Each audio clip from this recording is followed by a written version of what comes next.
lovely to have you back in the studio with us, sweetheart. Hello, I am the one and only Teej, and you are listening to Bearcast, coming to you live from the Jack and Jones Strader Studio. Part of Electronic Media Division at CCM. I totally just blinked right there. Terry made a face at me, and I just got distracted, so that's not going on for a pretty good start. Of course, this evening's been soggy, too, so I don't know if that's a good start for things as well. I did have to drive to the studio tonight.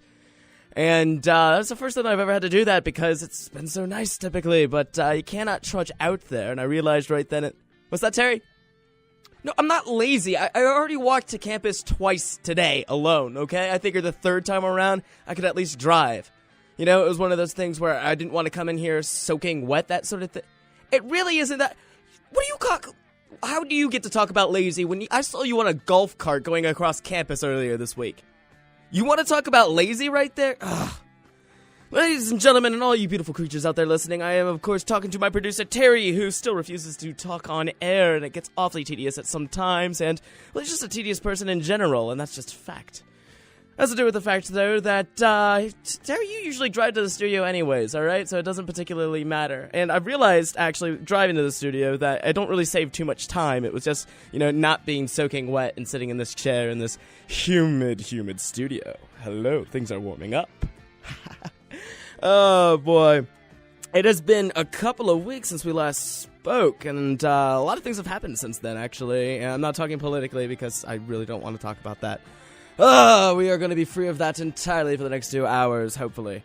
And that being said right there, it was this wonderful, great experience of being away from Terry for like 2 whole weeks. It was so awesome.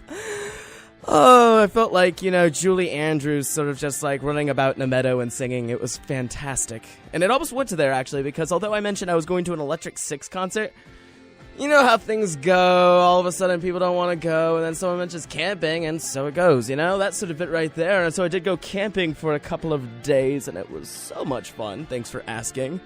And I think that I was able to recharge my mind a little bit, and I highly recommend that you go out there at some point, too. It's getting a bit cold, but as long as the rain lifts up, you might be able to do that this weekend, you know? That sort of bit right there. Of course, I've never checked the weather a day in my life. I mean, it's kind of just spoilers at that point, and they're usually incorrect anyway, so what's the purpose? Oh, boy, we're not talking about weather, though. We're talking about the Hocking Hills area. You don't actually go to Hocking Hills, and this is the first time I've ever been out there, but you don't go to Hocking Hills because that's like a tourist trap. You have to go into the woods yourself, find your own beaten-off trail, that sort of bit right there. Be pioneers in the middle of Ohio where there's so much light pollution that you really can't see that many stars. But I got to see some, and most of them weren't helicopters, which is, you know, more than I can say for here.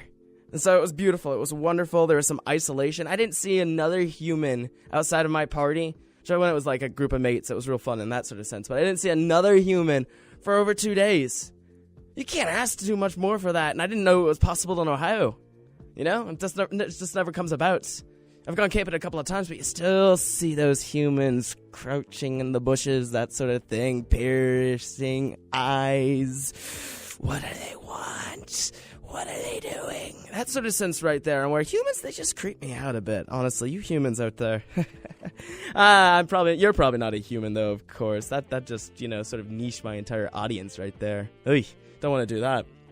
But I did a fair amount of hiking, and I saw some massive ass spiders, and it's hard to judge what a massive-ass spider is, and this is what's written on the clipboard. I mean, I actually was going to discuss this. Massive-ass spiders, and it has to do with the fact that some people, how do we gesture this?